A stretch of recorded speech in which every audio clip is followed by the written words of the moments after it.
सभी को नमस्कार। मैंने एक न्यूज़ चैनल पर एक न्यूज़ सुनी थी। एबीपी माझा बोल के एक मराठी का न्यूज़ चैनल है जो एबीपी न्यूज़ का है। उसके ऊपर एक न्यूज़ आई थी। एक छोटा सा गांव है और इस गांव में किसी भी किसान के खेत में अपने जो मेड़ होते हैं ना, बांध होते हैं ना, वो है ही नहीं। जो खेत की बॉर्डर होती है वो बॉर्डर किसी भी खेत के अंदर, किसी भी किसान के खेत के अंदर है ही नहीं। और बॉर्डर ना होने के बाद भी, वो मेड ना होने के बाद भी, वो उस गांव के अंदर के सारे किसान शांतिपूर्वक रहते हैं। किसी भी किसान के साथ किसी भी किसान की लड़ाई नहीं होती। उस न्यूज के अंदर उस गांव की बहुत तारीफ कर रहे थे सभी लोग। लेकिन जिस समय मैंने वो न्यूज देखी थी, उसी समय मेरे दिमाग में एक विचार आया था कि अरे भाई, अगर इस गांव में किसी भी किसान के खेत में मेड़ नहीं है, बांध नहीं है, तो यह सबसे बड़ा दुर्भाग्य है उस गांव का।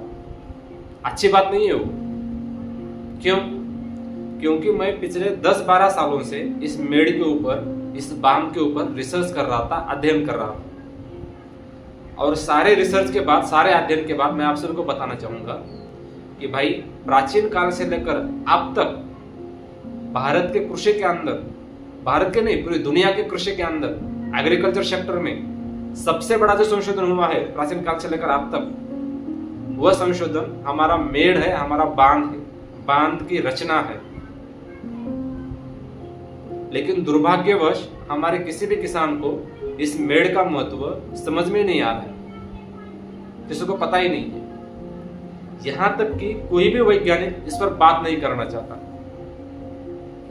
मैं आप सभी को इतना सारा अध्ययन करने के बाद, इतना सारा रिसर्च करने के बाद आप सभी को बताना चाहूंगा, अगर हमारे खेतों में मेड़ नहीं रहे, मेड़ की रचना नहीं रही, तो आने वाले 10-12 सालों के बाद हमारे खेत में खेती करना बहुत मुश्किल हो जाएगा, बहुत बड़ी समस्या पैदा हो जाएगी। क्यों? क्योंकि मेड़ ही था जो हमारे खेत में कीटकों को आने से रोकता था, इल्लियों को बढ़ने से रोकता था। इतना ही नहीं, जो आजकल बहुत सारे किसानों के खेत में फंगस बढ़ रहा है, बुरशी बढ़ रही है, इस फंगस की वजह से बहुत सारे किसानों की फसलें बर्बाद हो रही है, जगह पे सूख जा रही है। जैसे कि मक्का है, चना है, बहुत सारी फसलें हैं। बागवान में भी आजकल नेमाटोड लग रहा है और इस नेमाटोड की वजह से कोई भी वृक्ष, कोई भी पौधा ठीक से ग्रोथ नहीं कर पा रहा है। इस तरह के जो अलग अलग फंगस है, इन सभी फंगसों को रोकने का, इनको समाप्त करने का काम भी अपना मेड़ करता था, अपना बांध करता था। बहुत सारे फायदे थे इस मेड़ के, इस बांध के। जो हमारे खेत में ऑर्गेनिक कार्बन रहता है ना, इस ऑर्गेनिक कार्बन को भी संभाल कर रखने का काम, इसको सुरक्षा प्रदान करने का काम ये मेड़ ही करता था। आज मेड़ ना होने की वजह से ऑर्गेनिक कार्बन भी धीरे धीरे कम हो रहा है, वो बहकर जा रहा है, इल्लियां बढ़ रही है, फंगस बढ़ रहा है, बहुत सारी समस्याएं खेत के अंदर पैदा हो रही है, ये मेड़ ना होने की वजह से। इस मेड़ के ऊपर मैं बहुत सारी बातें कर सकता हूँ, बहुत सारी चीजें मैं आपको बता सकता हूँ, लेकिन एक सबसे महत्वपूर्ण बात है जो मैं आप सभी से शेयर करना चाहूंगा। हमने जो पहला वीडियो बनाया था प्राचीन कृषि सूत्र के ऊपर, जो हमारे पुराने समय के जो ग्रंथ है, जो भी शास्त्र है, जो अलग अलग ऋषियों ने लिख कर रखे हुए हैं, उन सूत्रों के ऊपर हम सब बात कर रहे थे। इसके ऊपर मैंने पहला एक सूत्र बनाया था, भाग 1 बोल के। उस वीडियो में मैंने आप सभी को बताया था कि नाइट्रोजन किस तरह से खेत में आता है और किस तरह से वो पौधों को मिलता है। लेकिन इसी नाइट्रोजन के ऊपर, इसी नत्र के ऊपर हम पिछले वीडियो में सविस्तर बात कर रहे थे, उसी को मैं आगे लेकर इस वीडियो में आऊंगा। और इस नाइट्रोजन के बाद भी 1-2 बातें हैं जो ज्यादा महत्वपूर्ण है, मैं आप सभी को बातें आगे आगे बताऊंगा। इसलिए वीडियो थोड़ा सा 10-15 मिनट का हो जाएगा, तो पूरा वीडियो देखिए, जो सबसे ज्यादा महत्वपूर्ण वीडियो है। तो हम बात कर रहे थे नाइट्रोजन के संबंध में। पिछला वीडियो जिन्होंने नहीं देखा है, कृपया फिर से मैं आपसे अनुरोध करूंगा, पिछला वीडियो जरूर देखिएगा, उसके बाद ही ये वीडियो देखिएगा, उसके बाद ही आपको ये वीडियो यहाँ से आगे समझ में आएगा। जो नाइट्रोजन है, जो बारिश के साथ नीचे जमीन पर आता है, हमारी मिट्टी में आता है, ये जो नाइट्रोजन है यह नाइट्रेट के रूप में होता है। और यह नाइट्रेट पानी के अंदर घुलनशील है, ये पानी के अंदर मिल जाता है। लेकिन दुर्भाग्यवश ये जो बहुत सारा नाइट्रोजन हमारे खेतों में आता है, यह हमारे पौधों को मिल नहीं पाता। क्यों नहीं मिल पाता? इसकी वजह एक ही है कि भाई हमारे खेतों में ठीक से मेड़ नहीं है, बांध नहीं है, और इस मेड़ की बांध की संरचना भी नहीं है। इसके वजह से यह नाइट्रोजन पूरा का पूरा पौधों को मिल नहीं पाता। अब मेड़ का और इस नाइट्रेट का यानी नाइट्रोजन का संबंध क्या है? तो मैंने आपको पहले भी बताया था कि ये जो नाइट्रेट है, ये जो नाइट्रोजन है, ये पानी के अंदर घुलनशील है, ये पानी के अंदर मिल जाता है। और हमारे भारत के अंदर बहुत बड़ी मात्रा में बारिश होती है। जैसे भी बारिश थोड़ी ज्यादा हो गई तो हमारे खेत में से पानी बहकर बाहर निकलता है, और बाहर निकलने के बाद नदी नालों से वो बड़ी बड़ी हमारी नदियों में मिल जाता है। जैसे कि गोदावरी है, तापी है, नर्मदा है, यमुना है, गंगा है, इन सभी के अंदर वो पानी मिल जाता है, और वो पानी बहकर समंदर के अंदर चला जाता है। जो नाइट्रेट हवा का अंदर का बारिश की वजह से, बिजलियों की वजह से जो हमारे खेत में आता है, वो सारा का सारा नाइट्रोजन बहकर चला जाता है, हमारे पौधों को मिल नहीं पाता। इसलिए हमारे खेतों के अंदर मेड़ होना, बांध होना बहुत जरूरी है, और बहुत बढ़िया बांध होना जरूरी है। इस थोड़ा ध्यान में रखिए। अगर बांध ठीक ठीक रहे तो हमारे खेत के अंदर पौधों को बढ़िया मात्रा में नाइट्रोजन मिलेगा। अभी बांध कैसे होनी चाहिए? तो मैं एक एग्जांपल देता हूं आप सभी को कि बाहर का पानी तो छोड़िए, दूसरे किसान के खेत का पानी तो छोड़िए, हमारे खेत के अंदर का, एक ही खेत के अंदर का दूसरे खेत के अंदर एक बूंद भी पानी नहीं जाना चाहिए। इतने बढ़िया बांध होने चाहिए, इतने बढ़िया मेड़ होने चाहिए, या बड़े बड़े मेड़ डालने जरूरी है। मेड़ मतलब सिर्फ मिट्टी डालना नहीं है, थोड़ा ध्यान में रखिए। मिट्टी डालने से जो पानी बहकर जाता है वो तो रुक जाएगा, वो तो मिट्टी के अंदर चला जाएगा, वो पृथ्वी के भूगर्भ के अंदर चला जाएगा, और यही पानी बाद में हमारे पौधों को मिलेगा। लेकिन मिट्टी डालने के बाद, बांध डालने के बाद किसानों का सबसे पहला प्रश्न यही होता है कि भाई हमारी फसलें तो खराब नहीं होंगी, क्योंकि अगर ज्यादा बारिश हो गई, ज्यादा पानी आ गया तो हमारी फसलें खराब हो सकती है पानी की वजह से। तो मैं उन सभी किसानों को बताना चाहता हूँ कि भाई फसलें तभी खराब होती है जब कम से कम 10-12 एकड़ का पानी एक जगह पे जमा हो जाता है, या 5-6 एकड़ का भी पानी एक जगह पे जमा हो जाता है। जब 5-6 एकड़ का पानी एक जगह पे जमा हो जाता है तभी हमारी फसलें खराब होती है। ध्यान दीजिए, अगर 1 एकड़ का पानी 1 एकड़ में रहा तो फसलें खराब नहीं होंगी। उसमें भी मैंने पहले वीडियो में बताया है कि भाई मिट्टी कैसी होनी चाहिए? समतल होनी चाहिए। समतल होना बहुत जरूरी है। सबसे पहला सूत्र यही है कि मिट्टी को समतल बनाओ। मैंने पिछले वीडियो में बताया था कि भाई हमारे प्राचीन शास्त्रों में सबसे पहला और महत्वपूर्ण सिद्धांत यही है कि हमें जिस किसी भी खेत के अंदर पौधे लगाने हो, फसलें लगानी हो, तो वह मिट्टी समतल होनी चाहिए।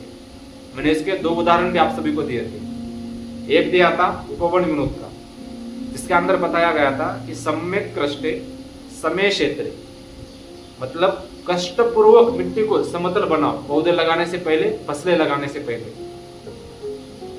यही एग्जाम्पल वृक्षायुर्वेद में भी मिलता है, जो सुरपाल जी का ग्रंथ है। उन्होंने बताया था कि भाई भूप्रदेशे समेर में वृक्षाणाम रोपये द्वैपेत। उनका भी कहना यही था कि फसलें या पौधे तभी सुंदर दिखाई देंगी जब मिट्टी समतल होगी। इसलिए प्रयत्नपूर्वक सबसे पहले हम सभी किसानों को मिट्टी को समतल बनाना चाहिए, और उसके बाद मेड़ डालने चाहिए, अपने बांध डालने चाहिए। ये बहुत जरूरी है। ये दोनों चीजें जो भी किसान करेगा ना, उसको पूरे जिंदगी में कभी भी नाइट्रोजन की, नत्र की कमी नहीं आएगी खेत में। उसको कभी भी खेत के अंदर यूरिया डालने की जरूरत नहीं पड़ेगी, कभी भी नहीं पड़ेगी। मैं एक जगह पे थोड़े से आंकड़े चेक कर रहा था, तो थोड़ी कुछ चीजें मेरे समझ में आई कि पूरे भारत का नाइट्रोजन के ऊपर, यूरिया के ऊपर कम से कम 1.5 लाख करोड़ तक का या 2 लाख करोड़ तक का खर्चा होता है। भारत सरकार इसके ऊपर बहुत बड़ी सब्सिडी देती है, और किसानों के जेब में से भी बहुत सारा पैसा चला जाता है। अगर ये सारा पैसा अगर हमें बचाना है तो खेत में सिर्फ 2 काम करिए। एक, मिट्टी को समतल बनाइए, जो हमारे शास्त्रों में बताया गया है, और दूसरा, उसके ऊपर मेड़ डालिए। मेड़ बहुत जरूरी है। पानी बहकर बाहर नहीं जाना चाहिए। और एक एक एकड़ का अगर मेड़ रहा तो हमारी फसलें खराब भी नहीं होंगी। बहुत सारे किसानों ने हमारे मेड़ डाले हैं। बहुत सारे किसानों ने पिछले 10-12 सालों से प्रैक्टिकल अनुभव लिया है कि भाई खेत के अंदर अगर मेड़ डाले एक एक एकड़ के तो फसलें खराब नहीं होती। मैं आपको बहुत सारे किसानों के नंबर भी दे सकता हूँ उनसे बात करने के लिए। अब मेड़ मतलब सिर्फ मिट्टी डालना नहीं है, थोड़ा समझिए इस बात को। मेड़ मतलब क्या? मेड़ की पूरी संरचना खड़ी करनी है। संरचना मतलब क्या? मेड़ की संरचना मतलब मेड़ के ऊपर अलग अलग तरह के पौधे लगाने बहुत जरूरी है।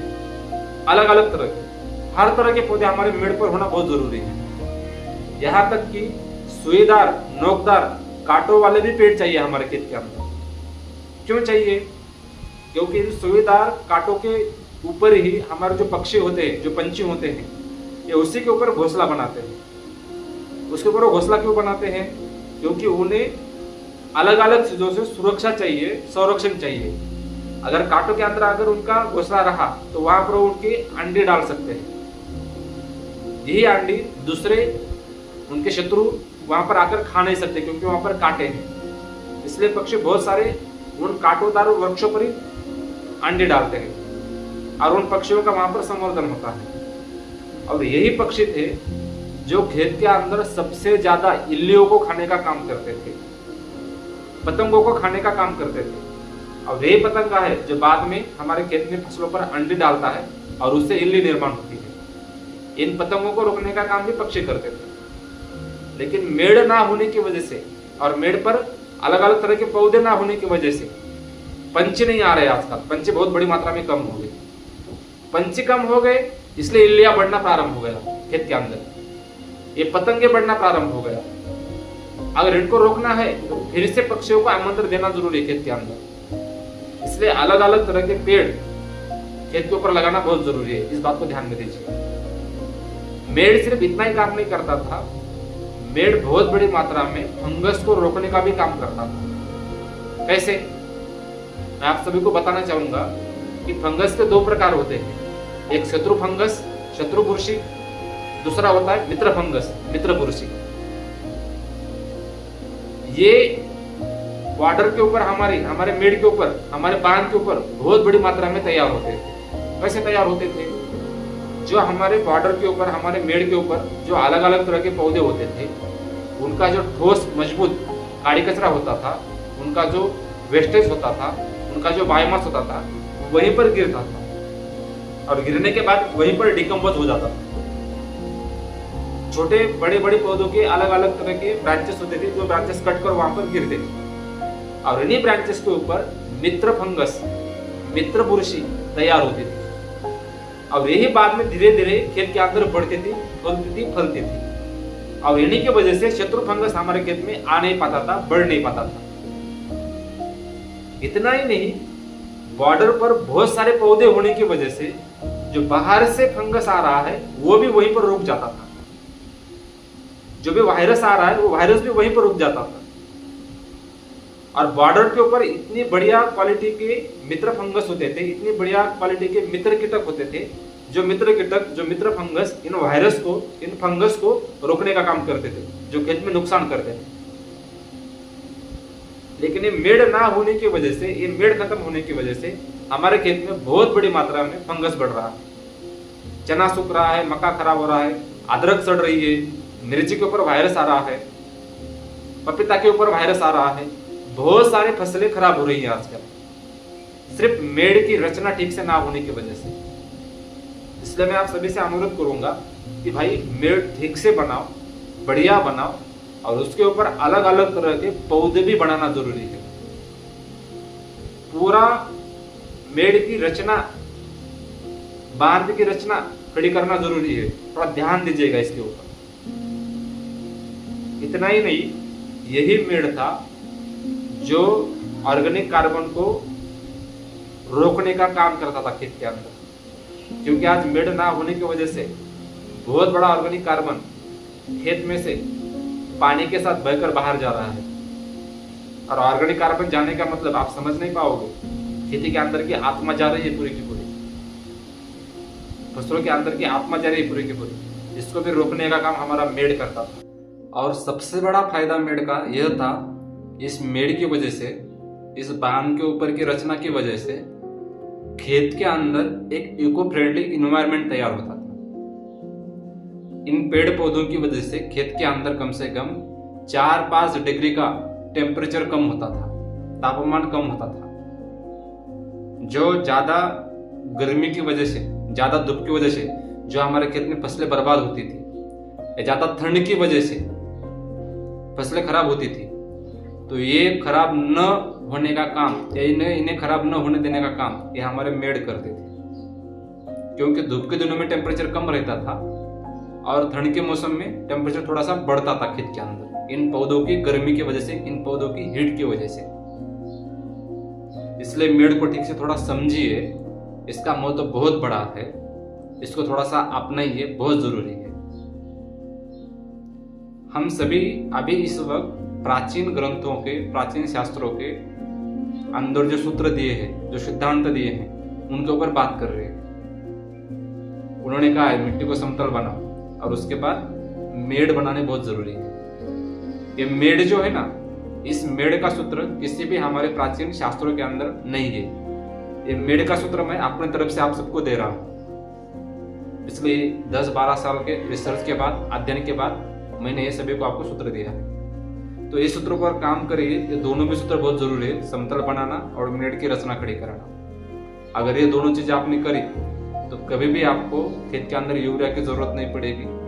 आपके खेत के अंदर फंगस कम आएंगे, इलिया कम आएंगे, इको फ्रेंडली इन्वायरमेंट भी रहेगा, और इसकी वजह से फसलें बहुत अच्छी डेवलप होगी। इस बात को ध्यान रखिए। चलिए, सभी को मेरा नमस्कार। तब तक राम राम।